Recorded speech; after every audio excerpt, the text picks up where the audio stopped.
Welcome Star City Blood Bowl League coaches to the first video of Season 9. We just finished round 4, so I'm excited to bring you a little recap of how the first half of the season has gone. We've just passed the halfway mark and just kind of look at how teams are shaping up, who's looking to make the playoffs, and kind of follow up with who's some of the players that are kind of showing themselves to be a little bit of a higher caliber when it comes to Blood Bowls. So, uh, diving right in. Let's look at the standings here. So the Blue Ridge has some surprising folks at the top. No offense to the folks, but more to the race in particular. So right now, Squared Circle, which is a Snotling team run by Alex, is currently 3 wins and a loss, having dropped their first match just this past week. They currently have a net of 4 touchdowns, -9 casualty, which is to be expected. And they're at a plus 12 foul ratio. So right now, they're sitting atop first place with 6 points. We have the Hexoidal Hexers, which is a slan team coached by Roland. They've yet to lose their first game, having 2 wins and 2 draws, plus 3 net, 0 for casualties, so they're blank even there. And then we've got the North Lustrian Raiders, 3 wins and a loss. And so they are sitting at 6 points as well. So we really have a 3-way tie point-wise. It just comes down to the tiebreakers on who ends up in first, second, or third. Plus 5 net there. And then the Erie Mazes sneak into the 4th spot, the last playoff spot so far, with 1 win, 2 draws, and a loss, picking up their first win just this past week. So they're at a plus 6 casualty ratio. Rounding that out, we have the Chortling Chorfs, 2 wins and 2 losses. Scum Dogs of the Universe with 2 draws, 2 losses. We've got Cirque du Sucket, who've picked up from a slow start this season, have drawn their last 2 games. And then, relatively kind of unexpectedly, but also expectedly because it's vampires, in last place is the Shadow Legion with 1 win and 3 losses and a -4 net, having only scored 1 time so far this season.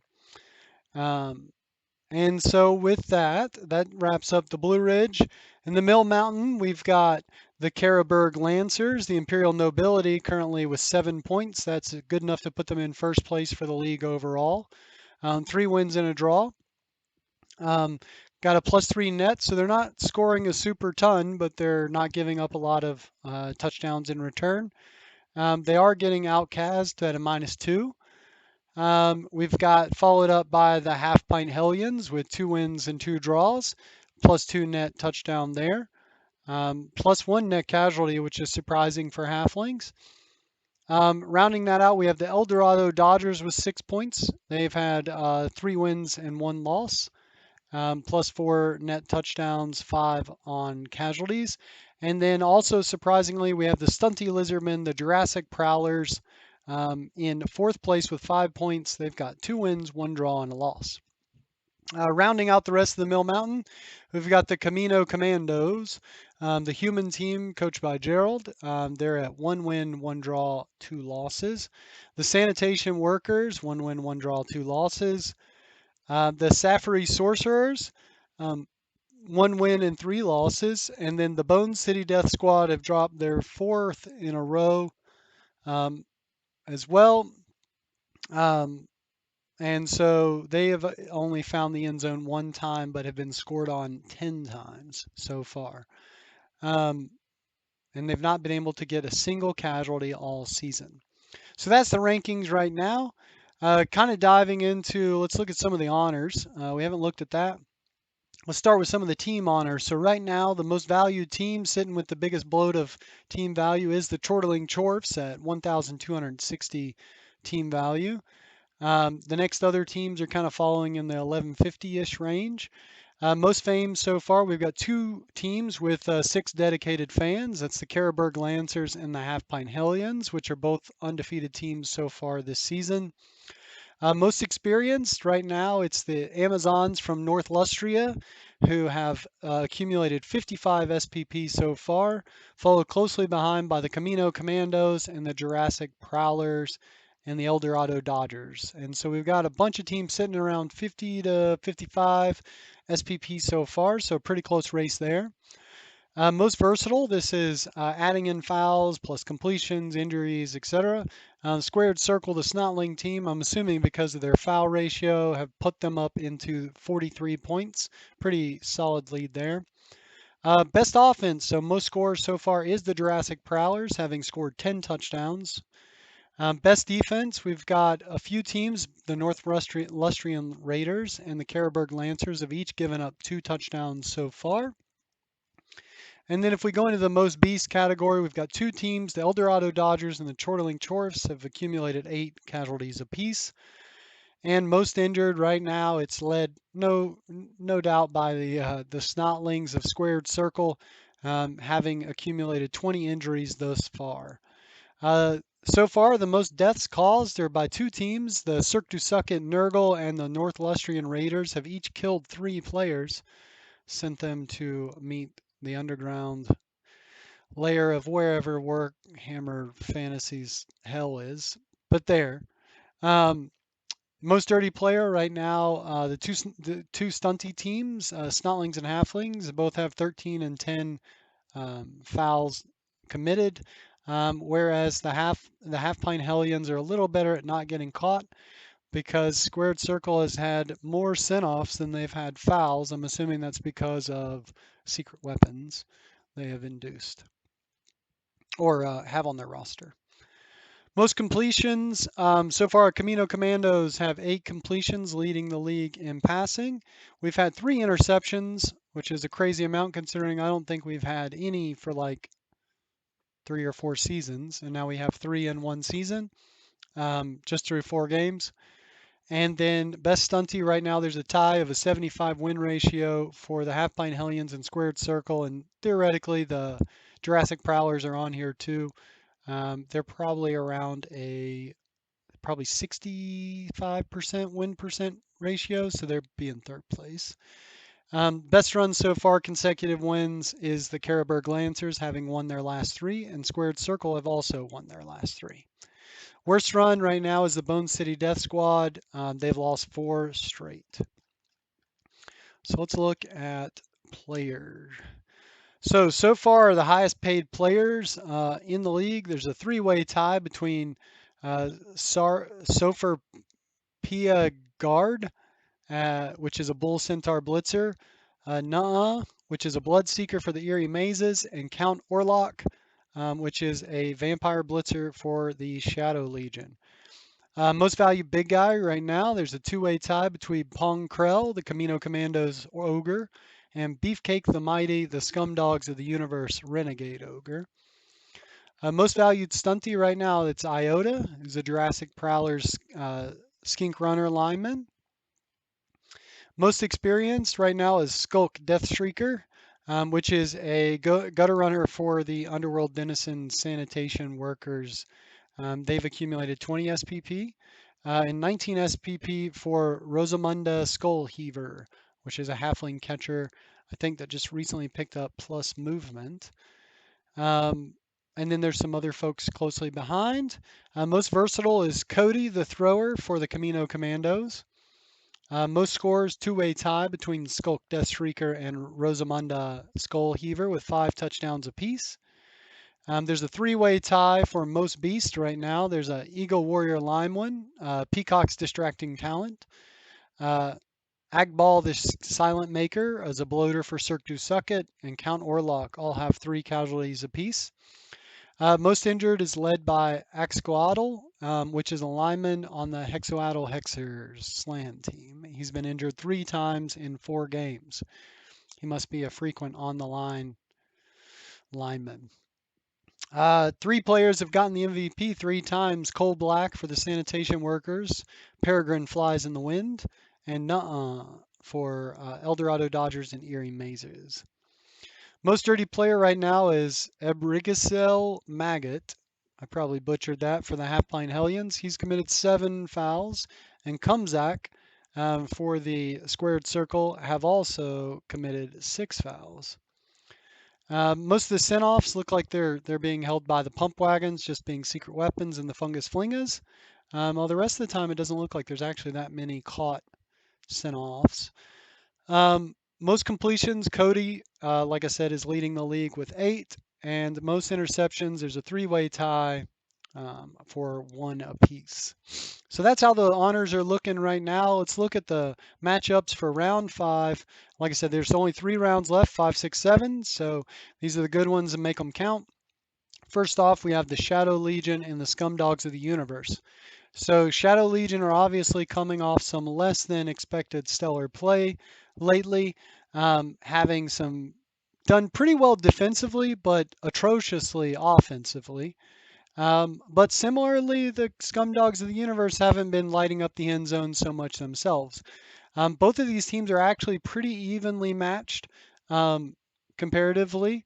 A little bit of extra inducements will come in hand for the Scumdogs, it looks like, unless they're down and need a journeyman. Let's take a look here. The Scumdogs have a Dodge Renegade Dark Elf and a Guard Ogre. It looks like they do have a Minotaur that could skill up if they wanted to, but maybe they're saving for block. Still do not have a third big guy yet, and they do not have the money if they wanted to. So um, they're sitting at 1080. Um, let's see who they've played lately. Okay, they've been playing pretty well. And then their Legion. Okay, there's a block wrestle thrower and a pro block vampire blitzer. That's good. So pretty even teams, really. Who do I think will win this? It's going to be tough. Both of these teams really rely on rolling well um, to avoid negatrait deficits. I'm actually going to say this one's going to be a draw, though. I think it's going to be 1-1. Um, I don't think any of them are going to do overly stellar. I think the Shadow Legion are going to have some trouble keeping up with the Scumdogs unless they get lucky with the Vargreis claws and end up knocking out either the Ogre or the Minotaur early. And then the Scumdogs are probably going to be able to bully around a lot of the vampires, especially if they focus on the thralls. Then that's going to leave the vampires, just hoping they don't fail Bloodlust to cause a turnover. So that's where I'm guessing there. 1-1 draw there. Next up, we have the Eerie Mazes and Squared Circle. I think this game's going on in just a few hours. This game here, it looks like there's going to be about 200K worth of inducements for the Snotlings. What would that get them? Probably nothing too exciting, but let's see. What's his name? What's the other little? No, Skitter. Oh, that's the move. I would take Skitter. Skitter's so good. So maybe they grab Skitter, maybe they grab Scrappa or Nabla. I think Scrappa is also very good for his money. Does he have dodge? He's got dodge. Agility 3. Sprint sure feet. So he's movement 10. Pretty much. So that's also good. Um, maybe arguably better than. No, it's probably not better than Skitter. Skitter's got dodge 2+ agility. I'd probably pick up Skitter if I was the Snotlings, maybe a Riotous Rookies or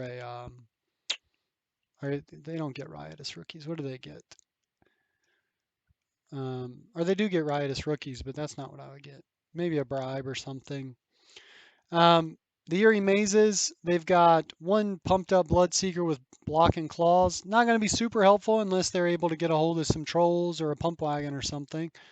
Korngor's got extra arms that'll help with picking up the ball. But otherwise, a pretty generic looking team. No blood spawn to muscle around anything. So 3 rerolls there. What do I think will happen? I think this one's going to be I think this one's a win for Squared Circle. I think they're going to be able to use the trolls and the pump wagon to get maybe a extra block. The sidestep of the Snotlings are going to put those frenzy players in a lot of bad positions, put them in possibly 2-die uphills or get them really out of position. So I think this one's going to go to Squared Circle. I'm going to say it's 2-1. That's my guess. Hexawaddle Hexers and the Chortling Chorfs. This is going to be a difficult one for the Hexers. Hexers have a lot of dodge, which obviously there's tackle on the Chaos Dwarf team. They're also missing a blitzer, and so they've got a couple dodge catchers. And what do they got? They're 25,000 gold, so just 10 players plus a lineman. So really, they might get maybe a keg or something like that, but this is a pretty stacked Chaos Dwarf team this early on. Got a bunch of players with skills, 3 guard. This is going to be a tough one for the Slan, especially if they're able to hold the ball on maybe Tox or carry it with a Bull Centaur possibly. Then it's going to be hard for the Hexers to get the ball popped out. Um, I know that the Chorvs have been playing kind of up and down lately with some wins losses. I actually think this is going to be the first loss for the Hexers this week. I'm going to give it a 2-0 win of the Chorvs over the Hexers. Last one of the round in this division, we have Cirque du Sucket against the North Lustrian Raiders. And the Raiders have been playing pretty well, generating almost 2 touchdowns a game. Um, and the Cirque du Socket have been playing excellent defense, so it'll be a good matchup.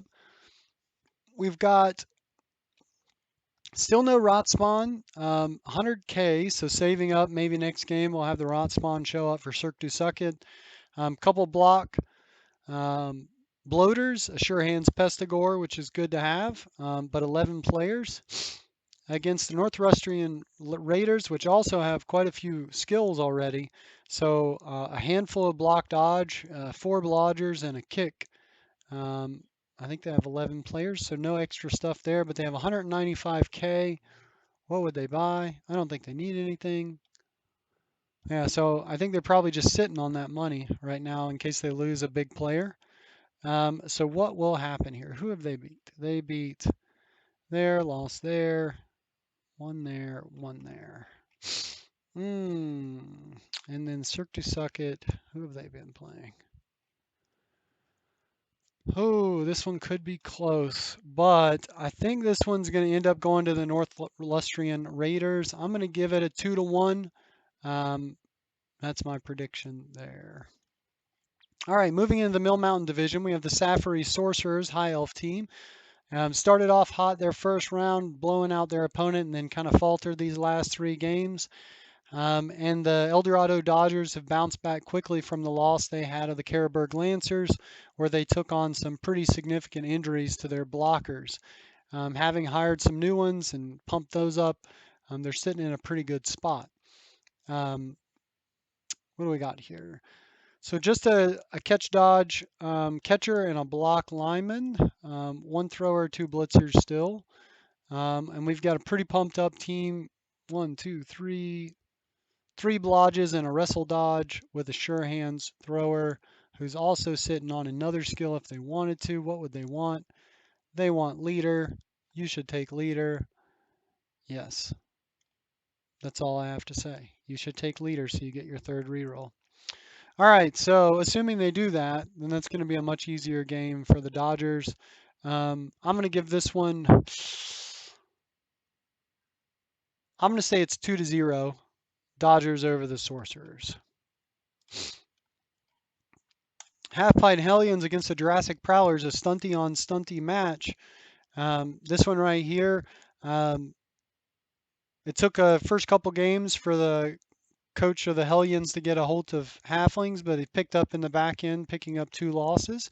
And then we have the Jurassic Prowlers who have started off strong, and they had a loss to the Caraburg Lancers their last match. Caraburg Lancers are playing really well, though. But the Jurassic Prowlers, 2.5 touchdowns per game versus the 1-3 of the Hellions. But the Hellions are playing great defense. Brutally, they hurt about the same amount, but the Hellions are taking advantage of the fouls a lot. That's one of the things that's probably leveraging some of their wins, and obviously fouling skinks has still good value in return. It's still something I would do, but it's a lot less value than fouling, say, blitzers or something bigger. Assuming the Prowlers can hold on to their Crocs, use its prehensile tail, then I think what's going to happen is just 1 wrestle skink. 3 rerolls, 165k. What's going to happen here? The Hellions have the movement. They could get a skill. Two guard may be pretty useful because then they could stand next to each other and then it would be almost impossible for something to get enough to actually do anything more than a one die if they're hopeful. Chances are it's a two die. I would probably guard those up. I know he's probably saving for a block or something like that, but I'd probably guard them. And then they're going to get a little bit of inducements. 740, 1060. I mean, you got to take Rumbelow. Rumbelow is the one that's got block. He's got tackle. He's got horns. You know, he's going to start taking down a bunch of skinks. I'd blitz with him almost every turn. I would forgo Cindy on this one. I know she's good and been reliable in the past, but I think you're going to get a lot more bang for your buck out of Rumbelow just eating stuff up each time. That being said, I guess if I didn't really look at the price, I'd want to make sure I get a chef too to steal the rerolls of the Prowlers, or at least a few of them. So with that, what do I think is going to happen? Oh, I think it's going to be a tie. Honestly, I want to say it's going to be 2-2 is my guess. Might be 1-1, but 2-2 is what I'm going to go with. Next up, Carroburg Lancers and the Bone City Death Squad. This is the first place against the last place team. It goes on in a couple hours. A little bit of inducement's going to happen for the Bone City Death Squad. They recently just fired a white blitzer, so they're going to pick up a journeyman, I think. No, they're a full team. So they're only going to be playing with one white, two mummies, three ghouls, five linemen with a regen. So a little bit better armor for sure. The Carroburg Lancers are hurt a little bit. They're missing their block dodge blitzer, Sir Alston Roudabush. But Sir Nick Ford is there. He's a block dodge sure hands blitzer. They did pick up guard on one of the bodyguards, so that'll help a little bit. They still have Dom Marsakevich, who will be there to help assist with the mummies. So I think they'll be in a pretty good spot as long as they don't lose too many guys too fast. 3 rerolls. I think they just picked up their third reroll, which should do them for the rest of the season. So there's going to be about 150K of inducements going on. That's probably enough for a chainsaw. Yes. So what do you take? You take helmet or Bryce. What's the difference here? Stand firm. I think you take the helmet. I think you can re-roll a loner or something, or his pro ability or auto passive pro. I don't remember what his ability is, but pro is going to help him with preventing a kickback. Helmet's just better than, he's faster than Bryce. There's literally no reason to take Bryce. So chances are we're going to see a chainsaw pump come out, which will be smart. Lancers aren't playing great offense, honestly. They're playing excellent defense, but you know, they're usually only getting about one touchdown a game. They're winning 1-0 or something like that. So it's not unlikely to see them possibly even draw this match. But they are playing better defense, and they're coming off a little bit better of a round. Assuming the chainsaw can get picked off pretty quick, maybe it could be wrestled down. Then the Bone City Death Squad will lose that advantage pretty quick. So what do I think will happen? I'm going to say this one's going to be 2-0 to the Carroburg Lancers, is my guess, assuming they hold on to their guys. And very last but not least, we have the sanitation workers against the Camino Commandos. The sanitation workers are coming off 2 losses in a row after starting the season hot, while the Camino Commandos are fired up about their first win last week. They're playing identical offense, identical defense. Commandos are hurting a little more folks and resisting getting hurt. And the Commandos are fouling just a little bit more as well. So what's going to happen in this game? I think there's still a lot of skills here. Tackle horn, sidestep block. I'm surprised the gutter runner didn't take 2 heads. Maybe that's next. And then we got a block thrower, which is very good. No other skills there. And then for the Camino Commandos, we have block, block, leader, block, block, block, block, block, block, guard. Little busted up blitzer. It's probably going to be a target for somebody, whether it's a foul or what have you. 155K on the board, still missing a reroll. I'd probably pick up that third reroll if I was them. Um, that's probably the move I would go for. Um, and then I didn't check the money for the. They're sitting on 155K, but honestly, they don't need anything. They've got the Rat Ogre. I'd maybe. How many players do they have? Oh, they have 15. I was gonna say I'd probably consider dropping a Snotling for a Goblin, but that's me. All right, so with that, what am I thinking is gonna happen? I think this is gonna be a draw. I'm gonna say it's 1-1. That's what I'm gonna go with there. So I think that's it for this week. Like I said, 3 rounds left. Make the best of them. Anybody can get there. Technically, anybody from first to eighth place could make the playoffs if they win their last 3 out. Even the Bone City Death Squad, if they win their last 3, they might find themselves fighting for a playoff spot. So it's not over yet. Still lots of time. So I was glad I was able to do this video. Hope to get to do one next round as well. So everybody, good luck rolling dice today, and good luck in your games.